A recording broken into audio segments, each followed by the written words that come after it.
Hello students, हम presently fourth unit running में हैं, electromagnetic induction and alternating current. आज इस यूनिट को कंक्लूड करेंगे। तो देखिए, एक टॉपिक आता है एलसी ऑक्सीलेटर या एलसी ऑक्सीलेशंस। तो देखिए, स्टार्टिंग यहीं से करते हैं, दैट इज़ एलसी ऑक्सीलेशंस। तो देखिए, टॉपिक है आपका दैट इज़ एलसी ऑक्सीलेशंस। क्लियर? तो मैं यही स्टार्ट कर रहा हूँ, दैट इज़ एलसी ऑक्सीलेशंस। क्लियर? अब समझिए एलसी ऑक्सीलेशंस क्या है। बेटा, एलसी ऑक्सीलेशंस में बेसिकली एक इंडक्टर होता है और एक क्या होता है, कैपेसिटर। तो देखिए किस तरह से, मान लीजिए आप कहते हैं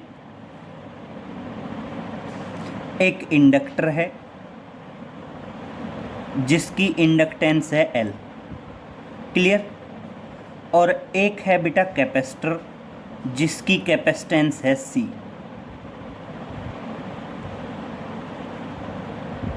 क्लियर? एंड बेटा कनेक्ट किया गया है बाय यूजिंग द स्विच। किसका यूज़ करके? एक स्विच का यूज़ करके हमने इनको क्या कर रखा है, कनेक्ट कर रखा है। मान लीजिए ये स्विच है, इस स्विच को मैं नाम दे रहा हूँ K2। क्लियर? और बेटा मैंने दूसरा स्विच लगाया हुआ है और एक बैटरी लगाई हुई है। मान लीजिए ये स्विच है K1 और K1 स्विच के साथ एक बैटरी लगाई हुई है ये। ठीक है, K1 स्विच के साथ मैंने क्या लगा दी, एक बैटरी लगा दी। क्लियर हुआ बेटा यहाँ तक सिचुएशन में? तो देखिए आप क्या बताओगे, it consist of a capacitor and A inductor. It consist of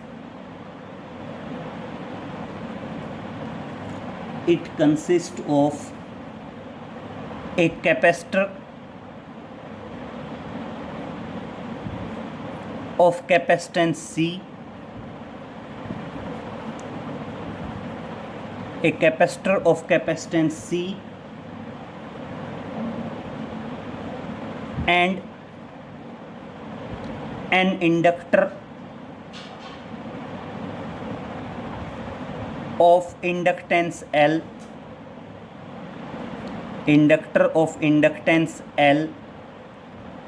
connected as shown in the figure। तो क्या बताओगे, जो एलसी ऑक्सीलेटर है वो किससे मिलके बना होता है? एक कैपेसिटर और एक inductor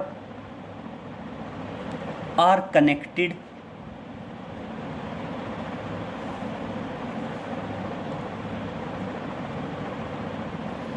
as shown in the figure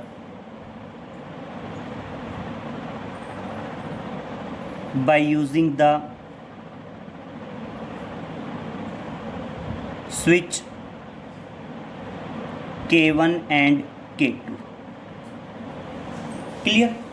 अब बेटा यहाँ पे समझिए बहुत ध्यान से क्या पॉइंट है। बेटा जब आप शुरू में K1 स्विच को ऑन करेंगे और K2 को रखेंगे ऑफ। क्लियर? जैसे ही आप K1 स्विच को ऑन करेंगे, सर्किट में एक करंट फ्लो करेगा and which start charging the capacitor, और जो क्या करेगा, कैपेसिटर की चार्जिंग शुरू कर देगा। और इसलिए इस सर्किट का जो करंट है वो करंट कौन सा है अपने आप में, that is the charging current. Clear? और बेटा जब कैपेसिटर फुल्ली चार्ज हो जाएगा उस टाइम पे हम K1 स्विच को ऑफ करेंगे और K2 स्विच को ऑन करेंगे, और अब सर्किट में करंट फ्लो करेगा due to the charge of the capacitor. And इस बार सर्किट में जो करंट होगा वो अपने आप में क्या होगा, that is the discharging current. Clear? बेटा चार्जिंग करंट जो होगा वो बैटरी की वजह से फ्लो करेगा, कैपेसिटर को चार्ज करेगा, और बेटा डिस्चार्जिंग करंट जो होगा वो कैपेसिटर की वजह से फ्लो करेगा एंड कैपेसिटर को क्या करता जाएगा, डिस्चार्ज करता जाएगा। क्लियर? एंड क्या बताओगे बेटा, अब इसमें समझिए आप क्या लिखेंगे, आप इसमें लिखेंगे firstly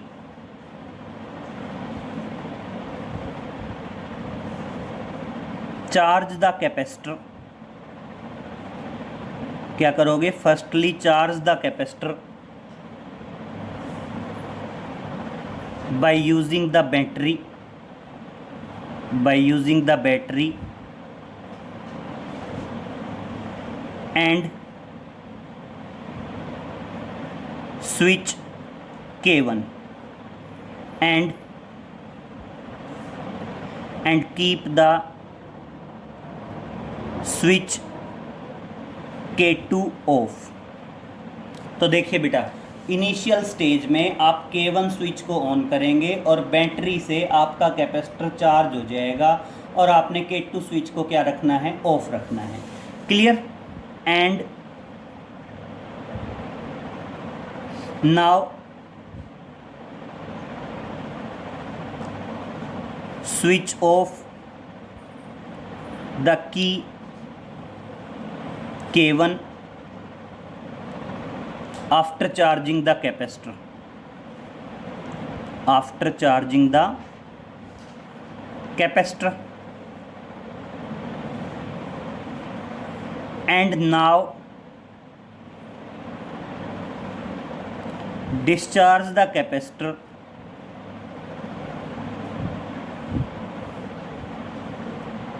now discharge the capacitor by using the inductor L, by using the inductor L and switch on the key K2, switch on the key K2। और अब क्या करना है बेटा, हमने K2 स्विच को ऑन करना है और कैपेसिटर की डिस्चार्जिंग शुरू हो जाएगी। और अब देखिए, मैं डायग्रामेटिकली एक्सप्लेन कर रहा हूँ, आप उसको वर्डिंग्स में भी लिखते जाएंगे और डायग्रामेटिकली भी समझते जाएंगे। जैसे हमारी इनिशियल स्टेज क्या है बेटा, हमारी इनिशियल स्टेज है ये आपका इंडक्टर है, किसी भी तरह बना दीजिए इंडक्टर जैसे आपका दिल करे। ये हमारा इंडक्टर है और ये है हमारा कैपेसिटर।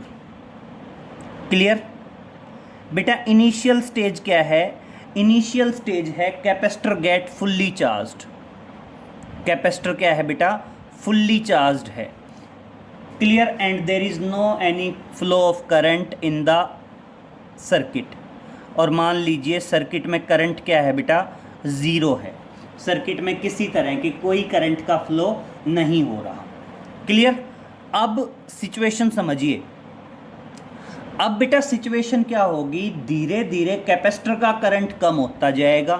देखो धीरे धीरे क्या होगा, कैपेसिटर का चार्ज कम होता जाएगा और जितनी इलेक्ट्रिक एनर्जी कम होगी कैपेसिटर में, उतनी ही इंडक्टर की मैग्नेटिक एनर्जी इंक्रीज होती जाएगी। यस समझिए, ये आपकी फर्स्ट फिगर है। फिर मैं सेकंड फिगर की बात कर रहा हूँ। सेकंड फिगर में क्या होगा बेटा, यस देखिए सेकंड फिगर जो आएगी, सेकंड फिगर में क्या होगा, कैपेसिटर का चार्ज तो हो जाएगा कम। सेकंड फिगर में आप क्या बताओगे, कैपेसिटर का चार्ज तो हो जाएगा कम। कैपेसिटर का चार्ज क्या हो गया, कम हो गया। और सर्किट में करंट का फ्लो करेगा आई। सर्किट में कितना करंट फ्लो करेगा, आई करंट फ्लो करेगा। और इस आई करंट की वजह से there will be the magnetic field around the inductor. और इसकी वजह से बेटा इंडक्टर के चारों तरफ क्या होगा, मैग्नेटिक फील्ड होगा। मतलब जितनी इलेक्ट्रिकल एनर्जी कैपेसिटर में से कम होगी, उतनी ही मैग्नेटिक एनर्जी इंडक्टर के अंदर क्या हो जाएगी बेटा, स्टोर्ड हो जाएगी। क्लियर। अब नेक्स्ट सिचुएशन देखिए, ये सेकंड सिचुएशन है। फिर थर्ड सिचुएशन में क्या आएगा बेटा, थर्ड सिचुएशन देखिए, ये इंडक्टर है, ये कैपेसिटर है बेटा। थर्ड सिचुएशन में capacitor get fully discharged. Capacitor क्या होगा आपका फुल्ली डिस्चार्ज होगा। सर्किट में जो करंट होगा वो करंट अपने आप में मैक्सिमम होगा। और बेटा इंडक्टर का जो मैग्नेटिक फील्ड होगा, इंडक्टर का मैग्नेटिक फील्ड भी अपने आप में क्या होगा, मैक्सिमम। इंडक्टर का जो मैग्नेटिक फील्ड होगा, इंडक्टर का मैग्नेटिक फील्ड भी अपने आप में क्या होगा, मैक्सिमम होगा। क्लियर। और कैपेसिटर क्या हो चुका होगा, फुल्ली डिस्चार्ज हो चुका होगा। मतलब जितनी कैपेसिटर के अंदर इलेक्ट्रिकल फील्ड की जो एनर्जी स्टोर्ड थी वो सारी की सारी एनर्जी कहाँ स्टोर्ड हो गई, इंडक्टर में स्टोर्ड हो गई as a energy of magnetic field. Clear. और अब सिचुएशन देखिए क्या होगा बेटा। अब सर्किट में आपका जो ऑटोमेटिक करंट की वैल्यू है वो करंट की वैल्यू कम होने लगेगी। तो आप एक तरह से क्या बताओगे, कैपेसिटर फुल्ली डिस्चार्ज हो गया, तो इसका मतलब कैपेसिटर में वाला जो सर्किट है, कैपेसिटर वाले सर्किट में जो करंट सर्किट में कैपेसिटर की वजह से फ्लो हो रहा था वो करंट अब कम होने लगेगा। और जिसका रिजल्ट क्या होगा बेटा, जिसका रिजल्ट होगा कि जो इंडक्टर का मैग्नेटिक फील्ड था वो घटने लगेगा और एक इंड्यूस्ड ईएमएफ प्रोड्यूस्ड होगा। और वो इंड्यूस्ड ईएमएफ क्या होगा बेटा, अपोजिट डायरेक्शन में फ्लो करेगा।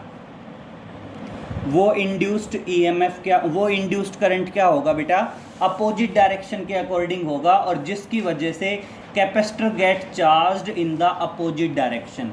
और देखिए बेटा अब सिचुएशन क्या होगी, सर्किट में करंट की वैल्यू डिक्रीज होने लगेगी तो क्या होगा, सर्किट में एक इंड्यूस्ड ईएमएफ प्रोड्यूस्ड होगा और वो इंड्यूस्ड ईएमएफ की वजह से सर्किट में करंट का फ्लो होगा और capacitor gets charging in the opposite direction. और बेटा जो आपका कैपेसिटर है वो कैपेसिटर अपोजिट डायरेक्शन में चार्ज होना शुरू हो जाएगा। The capacitor start charging in the opposite direction. तो देखिए इंडक्टर का मैग्नेटिक फील्ड कम होना शुरू होगा, इसकी वजह से सर्किट के अंदर एक इंड्यूस्ड ईएमएफ प्रोड्यूस्ड होगा, इंड्यूस्ड करंट फ्लो करेगा। सर्किट में क्या फ्लो करेगा, इंड्यूस्ड करंट फ्लो करेगा and capacitor start charging in the opposite direction.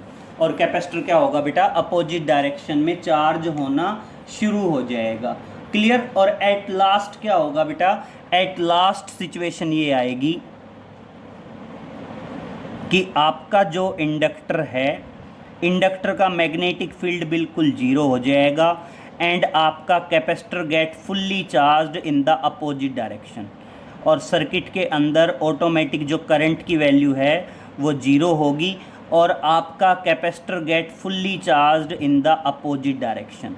तो हम एक तरह से ये कह सकते हैं कि ये जो आपके टोटल 5 डायग्राम हैं, ये थर्ड डायग्राम है, ये आपका फोर्थ डायग्राम है और ये है आपका फिफ्थ डायग्राम। ये जो डायग्राम है बेटा, ये डायग्राम आपकी वर्किंग को शो कर रहे हैं, इंडक्टर की वर्किंग को।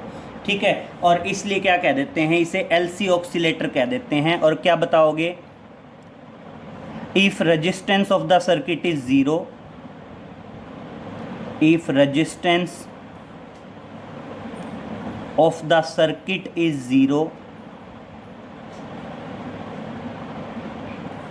then this process goes on, this process goes on and this is known as LC oscillator। और इसको हम क्या कह देते हैं, that is known as LC oscillator. इसको हम क्या कहते हैं, LC ऑक्सीलेटर कहते हैं। And the frequency is given by, and the frequency is given by nu is equal to 1/2 pi under root LC, 1/2 pi under root LC। Clear. And this is known as the LC oscillator या LC oscillation. और अब main point, ये 5 step हैं। Capacitor fully charge था, देखिए पहले initial stage से देखिए, हमने स्विच K1 को ऑन किया, K2 को ऑफ रखा, capacitor get fully charged. When capacitor get fully charged at that time switch off the K1 and switch on the K2 and K2 switch को on करेंगे तो सिचुएशन देखिए क्या हो गई, कैपेसिटर गेट फुल्ली चार्ज्ड। अब क्या होगा बेटा, कैपेसिटर की वजह से सर्किट में करंट का फ्लो शुरू होगा, कैपेसिटर का चार्ज कम होता जाएगा और इंडक्टर के चारों तरफ क्या होगा, मैग्नेटिक फील्ड होगा। और बेटा जब कैपेसिटर फुल्ली डिस्चार्ज होगा उस टाइम सर्किट में करंट मैक्सिमम होगा और इंडक्टर का जो मैग्नेटिक फील्ड होगा वो भी क्या होगा बेटा, मैक्सिमम होगा। क्लियर। अब कैपेसिटर अगर फुल्ली डिस्चार्ज हो गया तो करंट डिक्रीज होने लगेगा, क्या होगा, आपका मैग्नेटिक फील्ड डिक्रीज होने लगेगा, तो सर्किट के अंदर एक इंड्यूस्ड ईएमएफ प्रोड्यूस्ड होगा, इंड्यूस्ड करंट फ्लो करेगा which again charge the capacitor but in opposite direction. And बेटा जब तक इंडक्टर का मैग्नेटिक फील्ड ज़ीरो होगा तब तक आपका कैपेसिटर फुल्ली चार्ज हो चुका होगा, बट कहाँ हो चुका होगा, अपोजिट डायरेक्शन में। तो इस तरह से 1 2 3 4 5 ये 5 डायग्राम जो हैं ये एलसी ऑक्सीलेटर की फंक्शनिंग को शो कर रहे हैं और ये प्रोसेस बार बार रिपीट होता रहेगा अगर सर्किट का रेजिस्टेंस क्या हो, 0। और इस तरह एलसी ऑक्सीलेटर की जो फ्रीक्वेंसी दी जाती है वो दी जाती है 1/2 पाई √LC and this is the LC oscillation या एलसी ऑक्सीलेटर। क्लियर। अब देखिए नेक्स्ट पे आते हैं, नेक्स्ट टॉपिक है आपका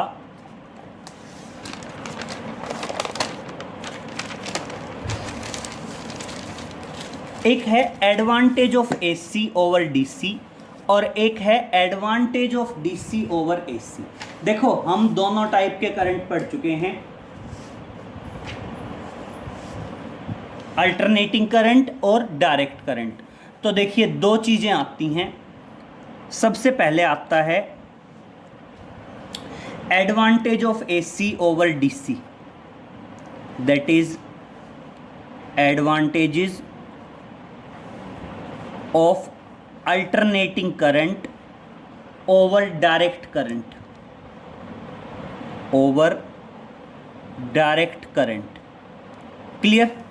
एंड बेटा एक आएंगी ड्रॉबैक बोल सकते हैं या डिसएडवांटेज बोल सकते हैं, दैट इज ड्रॉबैक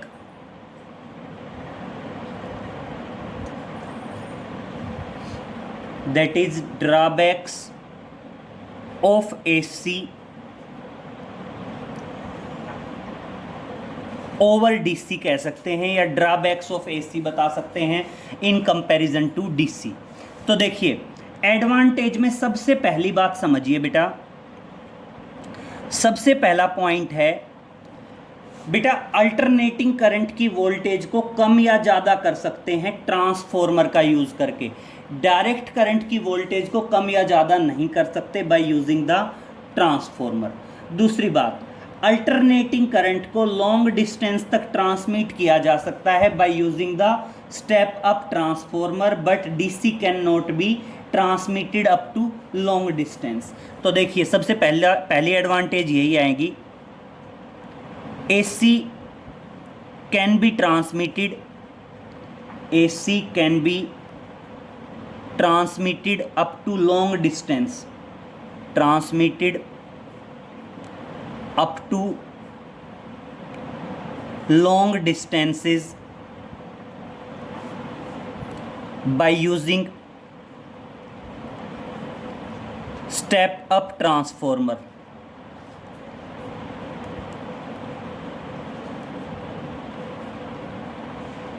बट देखिए स्टेप अप ट्रांसफॉर्मर का यूज़ करके हम एसी को लॉन्ग डिस्टेंस तक ट्रांसमिट कर सकते हैं and direct current can not be transmitted, can not be transmitted as such,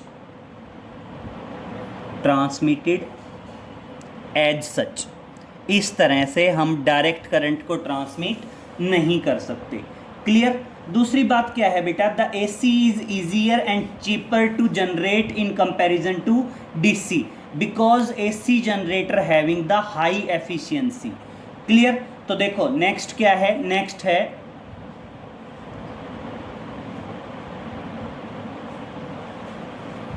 the voltage of alternating current can be changed by using the transformer, by using the transformer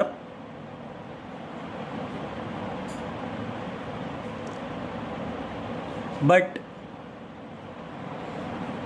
voltage of DC cannot be changed by using transformer, by using transformer। Clear. Transformer का use करके हम AC की voltage को change कर सकते हैं, DC की voltage को चेंज नहीं कर सकते। क्लियर। नेक्स्ट देखिए,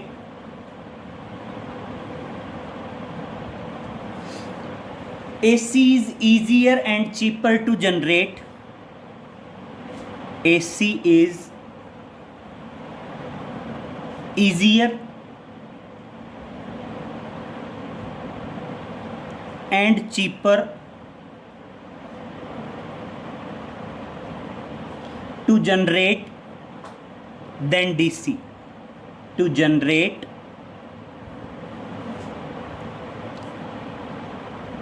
than DC because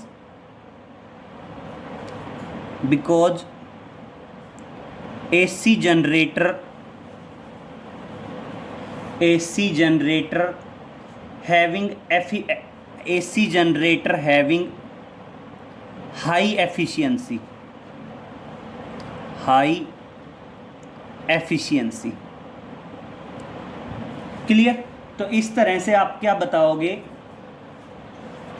जो आपके AC जनरेटर हैं उनकी एफिशिएंसी ज़्यादा होती है और AC को जनरेट करना आसान है। तो अगर मैं बात करूं advantages of AC over DC, तो AC इस तरह से बेटर है DC से। हमने 3 पॉइंट एक्सप्लेन किए। पहला तो क्या है, AC को लॉन्ग डिस्टेंस ट्रांसमिट किया जा सकता है जबकि DC को नहीं किया जा सकता। AC की वोल्टेज को ट्रांसफॉर्मर का यूज़ करके चेंज किया जा सकता है, DC को नहीं किया जा सकता। AC को जनरेट करना आसान है और सस्ता है in comparison to DC because the efficiency of AC generator is high. अब देखिए हम बात करते हैं ड्रॉबैक की। तो ड्रॉबैक में सबसे पहला पॉइंट क्या है बेटा, हाई वोल्टेज AC को ऑपरेट करना या हाई वोल्टेज AC पे काम करना ज़्यादा डेंजरस है in comparison to DC because the shock of AC is attractive and shock of DC is repulsive. तो देखिए सबसे पहला पॉइंट क्या आता है, इट इज़ मोर डेंजरस। तो देखिए सबसे पहला पॉइंट क्या आएगा, सबसे पहला पॉइंट बताएंगे, इट इज़ मोर डेंजरस। क्या आएगा, it is more dangerous to work with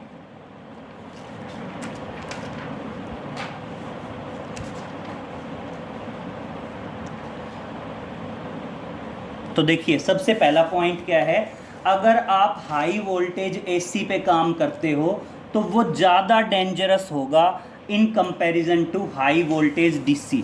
तो क्या है, it is more dangerous to work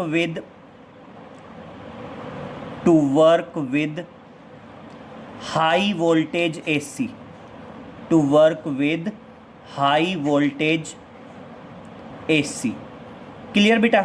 जो हाई वोल्टेज अल्टरनेटिंग करंट है, हाई वोल्टेज अल्टरनेटिंग करंट के साथ काम करना ज़्यादा डेंजरस है इन कंपैरिजन टू DC। एक तरह से हम ये समझ सकते हैं कि अल्टरनेटिंग करंट का जो शॉक है, देखो जनरली अल्टरनेटिंग करंट से जो शॉक लगता है वो रिपल्सिव होता है, सॉरी अट्रैक्टिव होता है, और DC से जो शॉक लगता है वो शॉक क्या होता है बेटा, रिपल्सिव होता है। क्लियर। अब नेक्स्ट पॉइंट पे आते हैं। नेक्स्ट पॉइंट क्या है? It is more dangerous to work with high voltage AC।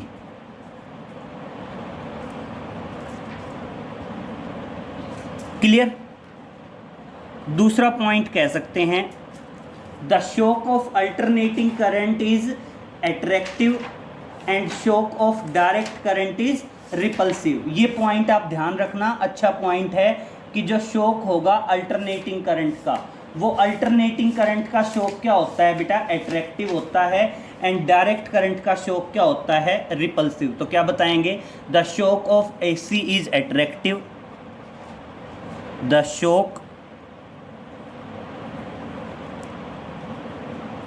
shock of alternating current is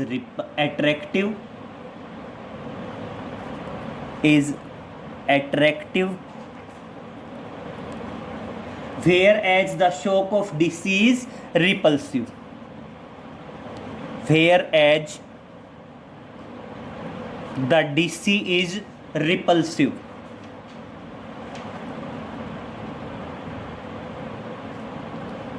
DC is repulsive। Clear? जो अल्टरनेटिंग करंट का शॉक है वो अट्रैक्टिव है और डायरेक्ट करंट का जो शॉक है वो क्या है? रिपल्सिव है। नेक्स्ट पे चलते हैं। नेक्स्ट पॉइंट हमारा है कि आपकी जो बहुत से प्रोसेस हैं, इलेक्ट्रोप्लेटिंग है, इलेक्ट्रो रिफाइनिंग है, इलेक्ट्रोटाइपिंग है, इन सब के अंदर सिर्फ डायरेक्ट करंट यूज़ हो सकता है, अल्टरनेटिंग करंट यूज़ नहीं हो सकता। तो क्या बताओगे? In the certain phenomenas, in certain phenomenas, in certain phenomena like electroplating, electrofining, that is electroplating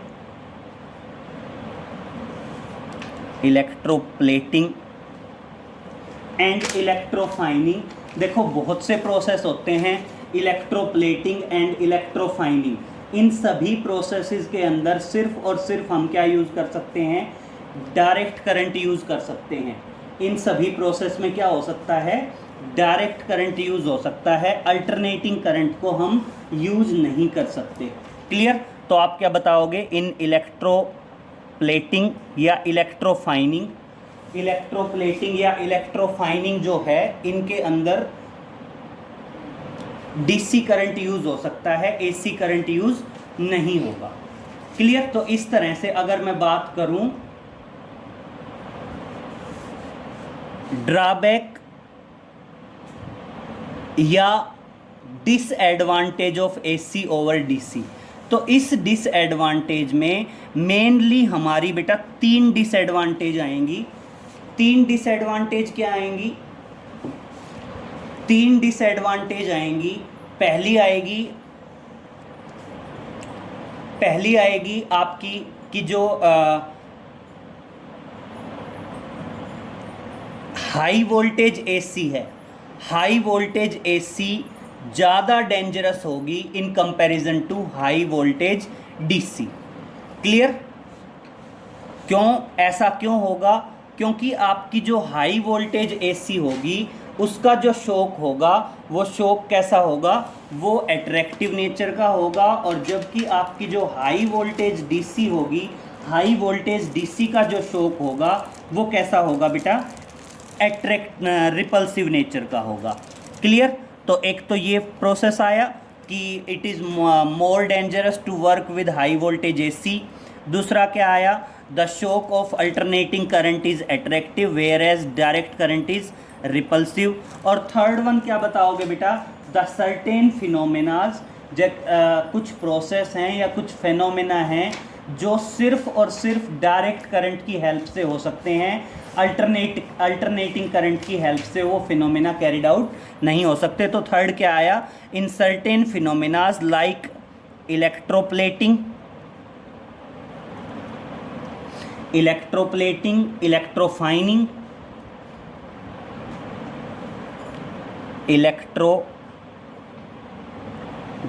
electro refining,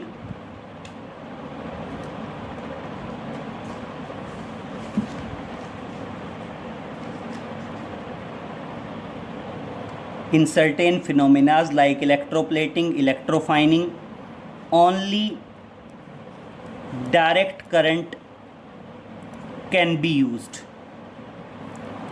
in processes के अंदर सिर्फ और सिर्फ हम क्या कर सकते हैं, डायरेक्ट करंट को यूज़ कर सकते हैं, अल्टरनेटिंग करंट को यूज़ कर ही नहीं सकते। तो ध्यान रहेगा ये क्या है, advantage of AC over DC, और दूसरा क्या आ गया, डिसएडवांटेज या drawback of AC over the DC. Clear. अब नेक्स्ट पे चलते हैं। नेक्स्ट एक क्वेश्चन देखिए, इम्पीडेंस पे एक क्वेश्चन कैरिड आउट करने की कोशिश करते हैं, समझिए। वो कहता है मान लीजिए हमारे पास एक इंडक्टर है, एक कैपेसिटर है और एक है resistance, these are connected in series with each other. तो देखिए क्या है, न्यूमेरिकल समझिए। वो कहता है एक कैपेसिटर ऑफ 100 माइक्रोफेराड, एक capacitor of 100 microfarad and coil of resistance and coil of resistance and a coil of resistance 50 ohm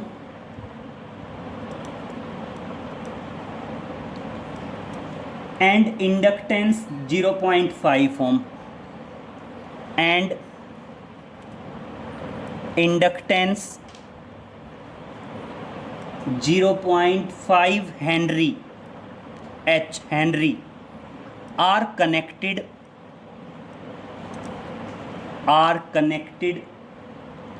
in series with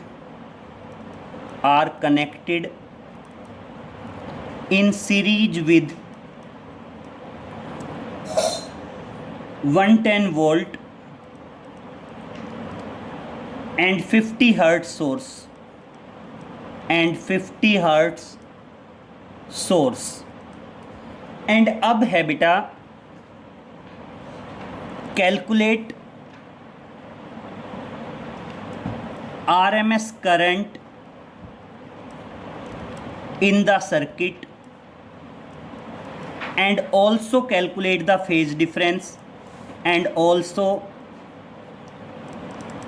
calculate the phase difference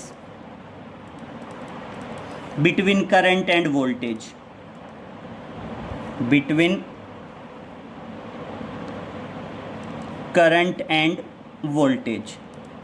और हमने क्या करना है बेटा, फेज डिफरेंस भी निकालना है, किस किस के बीच का, करंट और वोल्टेज के बीच का। तो देखिए बेटा अच्छा क्वेश्चन है, एक बार समझिए बहुत ध्यान से। उसने कहा एक कैपेसिटर है और एक कॉइल लगी हुई है। तो बेटा कैपेसिटर के बाद एक लगी हुई है कॉइल, और कॉइल ना रेजिस्टेंस भी दे रही है और इंडक्टेंस भी। तो चलो कॉइल के साथ एक रेजिस्टेंस और सेपरेट दिखा देते हैं अलग से। तो एक तरह से LCR सर्किट हो गया बेटा, ये कैपेसिटर हो गया, ये इंडक्टर हो गया इंडक्टेंस, और ये हो गया resistor. And these are connected in series with each other with a AC source, और उस AC सोर्स की वोल्टेज कितनी है, 110 volt and 50 hertz AC supply. और वो क्या कहता है, सर्किट में हमने करंट निकालना है। और अब मेरी बात समझिए बेटा, ये अपने आप में LCR सर्किट हो गया। LCR सर्किट का जो टोटल रेजिस्टेंस होता है उसको बोलते हैं इम्पीडेंस। तो करंट निकालने के लिए हमें क्या निकालना पड़ेगा, इम्पीडेंस निकालना पड़ेगा। करंट निकालने के लिए हमें क्या निकालना पड़ेगा, इम्पीडेंस निकालना पड़ेगा। और इम्पीडेंस क्या आएगा, Z is equal to √R² plus या तो XL माइनस XC का होल स्क्वायर या XC माइनस XL का होल स्क्वायर, इस तरह से कैरिड आउट करना पड़ेगा। और अब देखिए, ऐसा करने के लिए हमें पहले XL की वैल्यू चाहिए होगी और किसकी वैल्यू चाहिए होगी, XC की। तो देखिए बेटा, हम सबसे पहले जो चीज़ें हमें गिवन हैं वो लिखेंगे। हमें गिवन क्या क्या है, हमें कैपेसिटर की कैपेसिटेंस गिवन है 100 माइक्रोफेराड।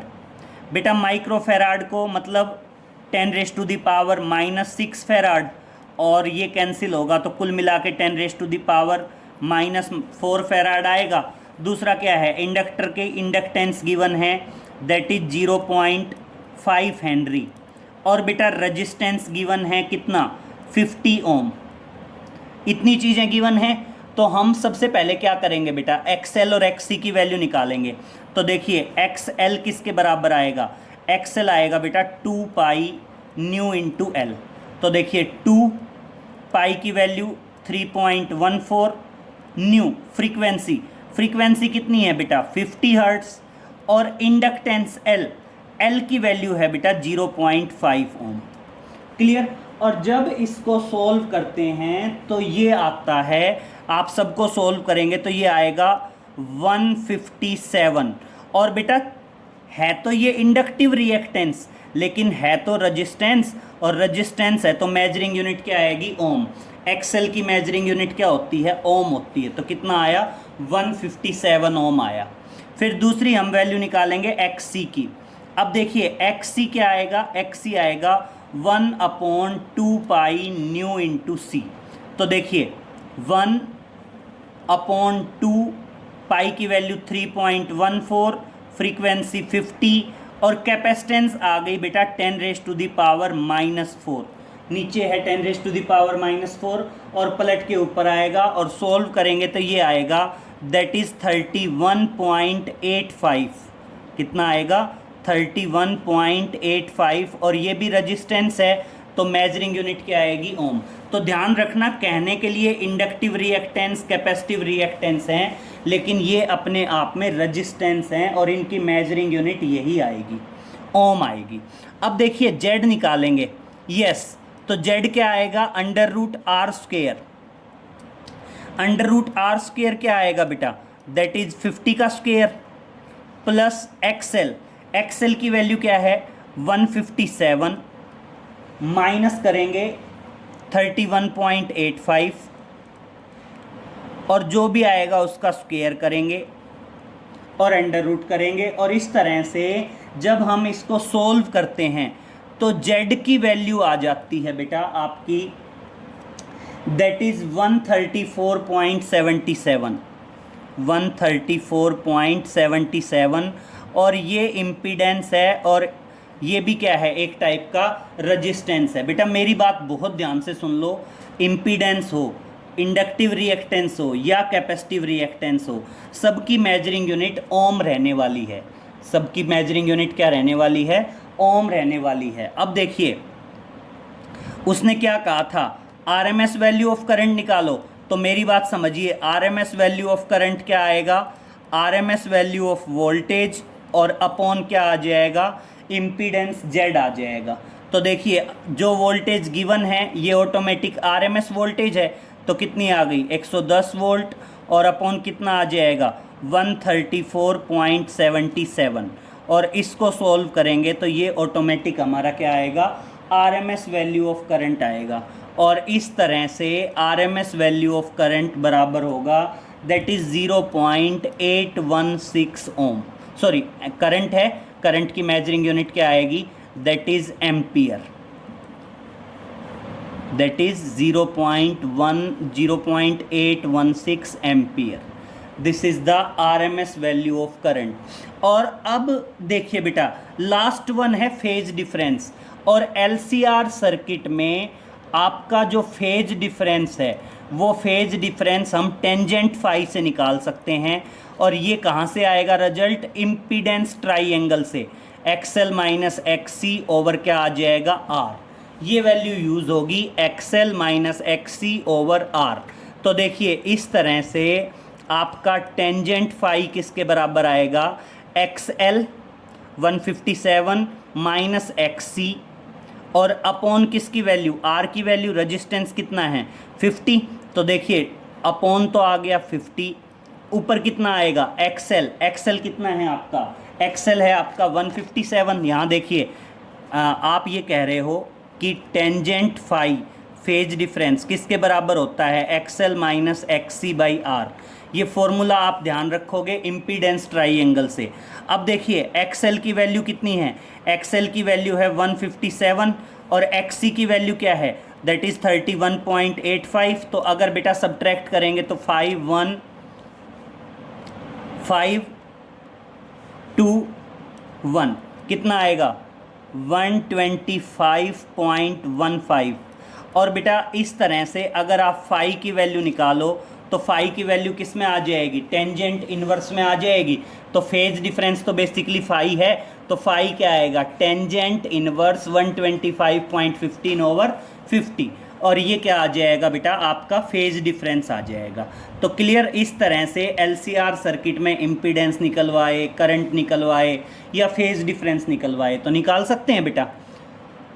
तो बस ये इतना है, कंक्लूड करते हैं इसको electromagnetic induction and alternating current वाली यूनिट को। बाकी आगे नेक्स्ट लेक्चर में electromagnetic wave 5th unit start करेंगे। नेक्स्ट लेक्चर में मिलते हैं बेटा। Okay, thank you.